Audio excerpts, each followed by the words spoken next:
ఉదయమున నీవు ఎవ్వరినీ కలుసుకొనక ముందు ప్రభువును కలుసుకో. నీవు ఎవ్వరినీ చూడకముందు ప్రభువును చూడు. నీవు ఎవ్వరితో మాట్లాడకముందు ప్రభువుతో మాట్లాడు. నీవు దేనిని వెదకకముందు ఆయన రాజ్యమును నీతిని వెదకు.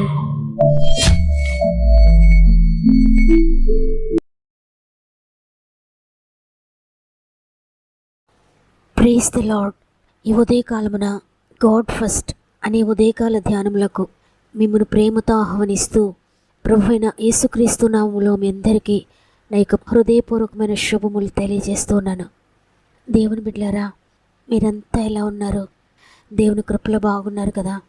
ప్రతిరోజు మీరు ఎలా ఉన్నారు అని నేను మిమ్మల్ని పలకరించడం కాదు, కానీ ప్రభువే తన వాగ్దానం ద్వారా మిమ్మల్ని పలకరిస్తూ మీపై ఎంతో శ్రద్ధ కలిగి మిమ్మల్ని ఆశీర్వదించాలని తన చిత్తాన్ని, తన ప్రణాళికను మీకు తెలియజేస్తూ ప్రతిరోజు మీతో మాట్లాడుతున్నారు. ఇంతగా మీపై శ్రద్ధ చూపిస్తూ మీరు మర్చిపోయినా మిమ్మల్ని మర్చిపోకుండా మిమ్మల్ని ధైర్యపరుస్తూ ఉన్న దేవుడు తప్పక మీ హృదయ వేదనను ఆయన తీరుస్తాడు. మీ జీవితంలో నెమ్మదిని, శాంతిని ఇవ్వబోతున్నాడు. దేవుని బట్టి ధైర్యం తెచ్చుకోండి. మీకేమైనా ప్రార్థన విన్నపములు ఉంటే కామెంట్స్ ద్వారా నాకు తెలియచేయండి, లేక ఈ నెంబర్కు వాట్సాప్ ద్వారా నాకు తెలియచేయండి. దేవుని బిడ్డలారా, మీ అందరి కోసం మేము ప్రార్థిస్తూ ఉన్నాం. మరి ముఖ్యంగా ఈ వాక్యం చివరిలో అనారోగ్యంతో, సమస్యల శోధనలో ఉన్న ప్రతి ఒక్కరి కోసం నేను ప్రార్థించబోతున్నాను. తప్పక ప్రార్థనలు ఏకీభవించండి. పరిశుద్ధాత్మ దేవుడు అద్భుతకరమైన కార్యములు మీ అందరి జీవితంలో చేయబోతున్నాడు. నమ్మి ఆయన కార్యములు రిసీవ్ చేసుకోండి. ఎవరైనా సమస్యల్లో ఉంటే తప్పక వారికి ప్రార్థన వినిపించండి. నమ్మిన వారందరినీ ఆయన నిలబెట్టబోతున్నాడు. దేవునికి మహిమ కలుగునుగాక. ఈరోజు దేవుడు మనతో మాట్లాడుతున్న ఆయన శక్తి కలిగిన మాట కీర్తనలు 94వ అధ్యాయము 19వ వచనము. నా అంతరంగములో విచారములు హెచ్చగా నీ గొప్ప ఆదరణ నా ప్రాణమునకు నెమ్మది కలుగు చేయుచున్నది. ఆమేన్. ప్రియ దేవుని బిడ్డలారా, ఈరోజు మీరు ఏ విచారంతో ఉన్నారు? మీ అంతరంగంలో ఈ విచారం మిమ్మల్ని బాధిస్తుంది. ఆదరణకర్త అయిన దేవుడు సెలవిస్తున్నాడు, నీ ప్రాణమునకు నేను నెమ్మది కలుగు చేస్తానని. చూడండి, మన అంతరంగాన్ని ఈ లోకంలో ఎవ్వరూ చూడలేరు. మనుషులు పైరూపాన్ని లక్ష్య పెడతారు. ప్రభు మన అంతరంగాన్ని చూస్తున్నాడు. ఒకవేళ పైకి అందరి ఎదుట నువ్వు మంచిగా సంతోషంగా ఉన్నట్లుగా మామూలుగా కనబడుతున్నా, నీ అంతరంగంలో, నీ హృదయంలో ఏ పోరాటం ఉందో, ఏ విషయం గురించి నువ్వు దుఃఖపడుతూ కన్నీరు కారుస్తూ ఉన్నావో ఈ లోకంలో ఎవ్వరూ చూడకపోయినా నీ అంతరంగాన్ని ప్రభు గమనిస్తున్నాడు. నీ హృదయంలో ఉన్న బాధ నీ భర్త అర్థం చేసుకోలేకపోవచ్చు, నీ భార్య అర్థం చేసుకోలేకపోవచ్చు, నీ తల్లిదండ్రులు చూడలేకపోవచ్చు, నీ పిల్లలకు తెలియకపోవచ్చు. అయితే అంతరంగాన్ని పరిశీలించే ప్రభువు తప్పక నీ విచారమును కొట్టివేసి నీ ప్రాణమునకు, నీ జీవితానికి నెమ్మదినివ్వబోతున్నాడు. ఇక్కడ భక్తుడు తన ఎక్స్పీరియన్స్ తెలియజేస్తున్నాడు. అనేక పోరాటములు, అనేక విచారములు నా అంతరంగంలో హెచ్చుగా ఉన్నాయి. అన్ని విషయాల్లో నేను ఓడిపోయినప్పుడు ఈ లోకంలో ప్రభు మాత్రమే నన్ను ఆదరించాడు. నాకున్న ధనము నన్ను ఆదరించలేకపోయింది. నా పేరు ప్రఖ్యాతులు నాకు నెమ్మదినివ్వలేదు. నా ఆస్తులు, నా అంతస్తులు నాకు సంతోషాన్నివ్వలేదు. నా భోగ భాగ్యములు నా విచారాన్ని కొట్టువేయలేదు. నా స్టేటస్ నాకు శాంతినివ్వలేదు. ఆదరణకర్త అయిన ప్రభువు నన్ను ఆదరించాడు, నా విచారాన్ని కొట్టివేశాడు, నాకు నెమ్మది కలుగు చేశాడని తెలియజేస్తున్నాడు. ఈ మాటలు వింటున్న ప్రియ సహోదరి, ప్రియ సహోదరుడా, ఈ ఉదయాన లేవగానే నీ అంతరంగమందు అనేక విచారములు నేను బాధిస్తూ ఉన్నాయా? ఎంతమాత్రం భయపడకు. మనకు ఆదరణకర్త ఉన్నాడు. ఆయన తప్పక నిన్ను ఆదరిస్తాడు.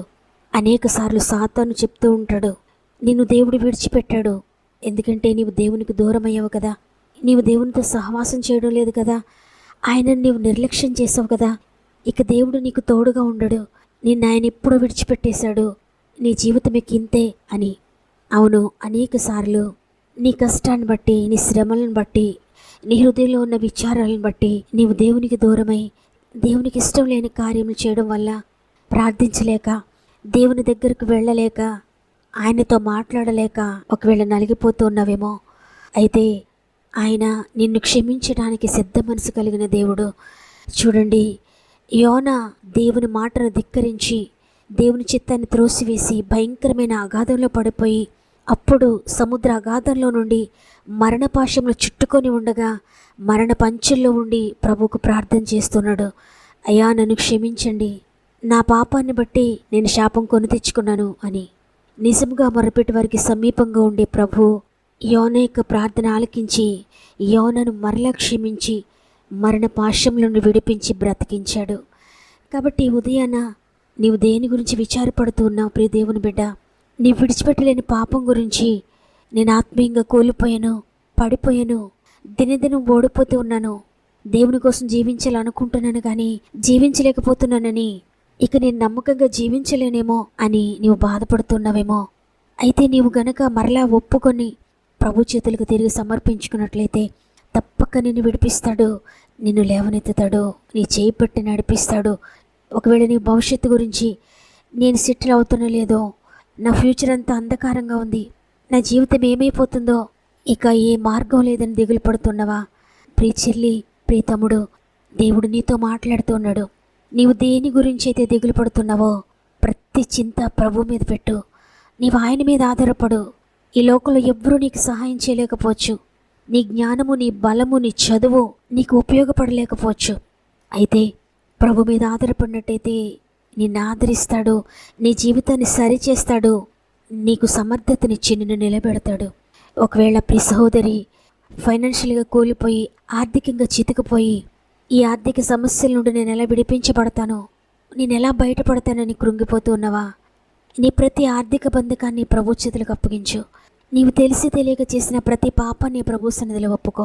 ఆర్థిక సమస్యలకు కారణమైన ప్రతి పరిస్థితిని ఒప్పుకో. నీ పాపాన్ని క్షమించి నీ ఆర్థిక బంధకాల నుండి ఆయన విడిపిస్తాడు. నీ హృదయంలో ఉన్న విచారములు కొట్టివేస్తాడు. నీకు గొప్ప ఆదరణ ఇస్తాడు, ఆదరణకర్త అయిన దేవుడు. ఒకవేళ నీ అనారోగ్యం గురించి బాధపడుతూ, నేను ఆరోగ్యంగా ఉంటానా, ఈ అనారోగ్యం నన్ను మృంగివేస్తుందేమో, ఇది ఏ రోగమో ఏంటో అని ఎంతగానో దిగులు పడుతున్నావా? ప్రియ సహోదరి, నా జీవితం అంతా ఈ అనారోగ్యంతో బాధపడాలని కృంగిపోతున్నావా? నేను స్వస్థపరిచే యెహోవాను నేనే అని సెలవిచ్చిన ప్రభువుని నువ్వు నమ్ముకున్నావు. ఆయన వాగ్దానాన్ని నమ్ము. నా రోగమును యేసు భరించెను, నేను ఆరోగ్యం పొందడానికి అర్హురాలనని ప్రభు సన్నిధిలో వాగ్దానాన్ని ఎత్తుపట్టి ప్రార్థించు. నీవే రోగముతో, నీవెటువంటి అనారోగ్యంతో ఉన్నా ప్రతి రోగమును యేసు శిలువపై భరించారు. ఆయన పొందిన దెబ్బల చేత నువ్వు స్వస్థత పొందుకుంటావు. కాబట్టి పూర్తిగా విశ్వసించి ఆయన సన్నిధిలో మొరపెట్టినట్టయితే అద్భుతకరమైన స్వస్థత నీవు పొందుకోబోతున్నావు. హృదయంలో మానసికంగా కృంగిపోతున్నావా? ఏ విషయం గురించి మానసికంగా కృంగిపోతున్నావు?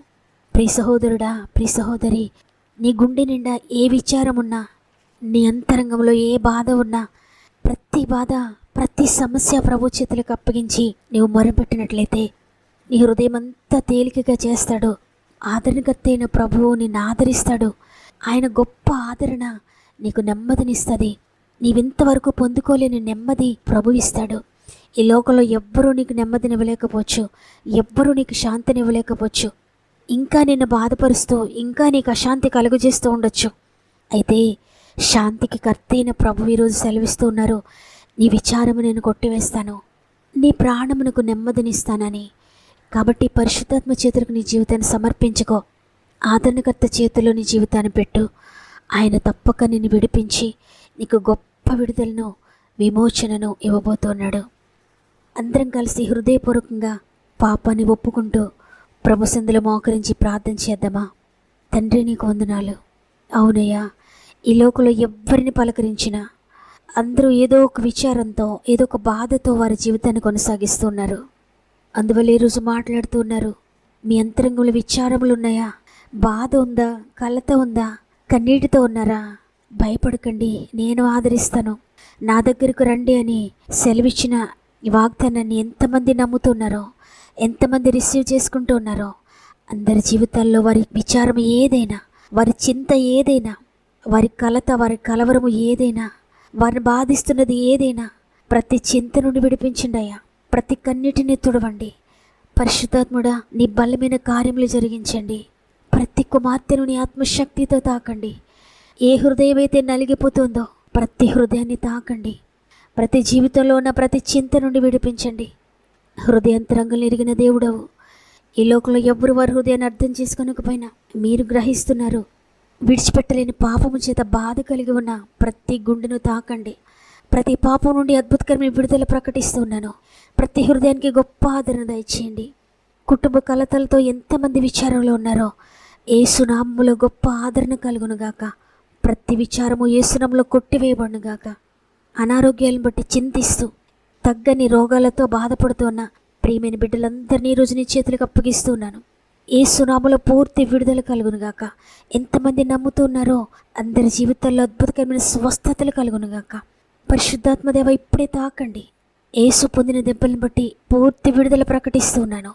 నిశ్చయముగా ప్రతి రోగమును యేసు భరించాను కాబట్టి విడుదల పొందుకుంటున్నారని నమ్ముతున్నాను. అయ్యా, ఆర్థిక బంధకాలన్నీ కూడా విడిపోవునుగాక యేసునామములో. అనారోగ్య సమస్యలన్నీ కూడా యేసునామములో తొలగిపోవునుగాక. ప్రతి అప్పు సమస్య నుండి యేసునామములో విడుదల ప్రకటిస్తున్నాను.